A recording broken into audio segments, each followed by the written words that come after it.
Assalamualaikum warahmatullahi wabarakatuh. Kembali lagi ke ECL Channel. Halo kawan-kawan, halo semuanya, halo teman-teman. Pada kesempatan pagi hari yang berbahagia kali ini, tepatnya ini tanggal kurang lebih 1 Agustus, dimana kita pada pagi hari ini adalah agendanya adalah menyiram lahan yang belum ditanami, yang nantinya di waktu sore akan kita tanami dengan komoditas cabai keriting.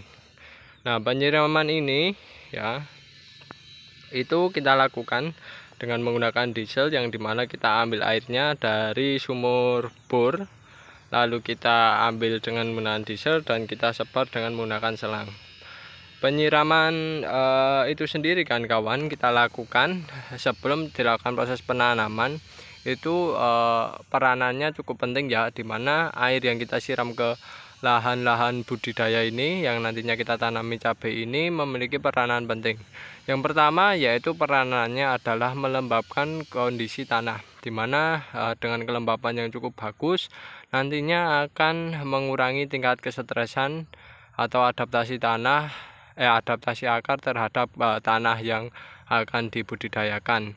Lalu yang kedua yaitu menyediakan air. Air ini juga memiliki peranan penting untuk tumbuh dan berkembangnya tanaman, yang dimana nantinya dengan kita siram semacam ini ketersediaan airnya jauh lebih banyak dibandingkan tidak kita siram. Dan yang ketiga adalah menggemburkan tanah, dimana tanah yang kita siram ini ya itu kalau kondisinya kering itu sangat padat kawan-kawan, sehingga perlu kita siram ya, dengan tujuan adalah agar tanah ini biar lebih gembur. Nah kayak gini kan kawan.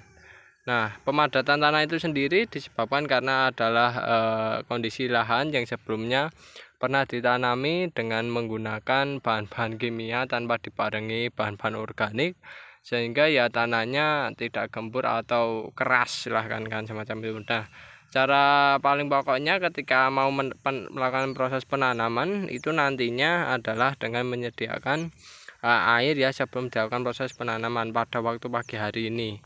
Ya, ketika pada sorenya ditanam, pagi harinya harus disiram terlebih dahulu agar kondisinya lembab, airnya tersedia, dan nantinya ketika lembab dan tersedia itulah nantinya tanaman lebih mudah beradaptasi, lebih mudah tumbuh dan berkembang lah semacam itu, sehingga tidak mengalami stres yang dialami oleh tanaman itu sendiri.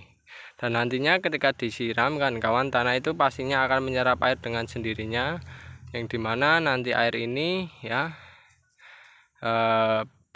nantinya juga bisa tersedia bagi tanaman itu sendiri. Dan yang jelas kan kawan, penyiraman ini ya dilakukan dengan cara menggunakan mesin diesel dengan kekuatan 2,8 horsepower ya, dimana ini adalah mesin diesel ya yang digunakan untuk menyiram dengan selang yang cukup kecil, yaitu selang keran pada umumnya, yang dimana dengan mesin 2,8 horsepower semacam ini, dengan ya kekuatannya semacam ini kan kawan, itu mesinnya lebih irit biaya.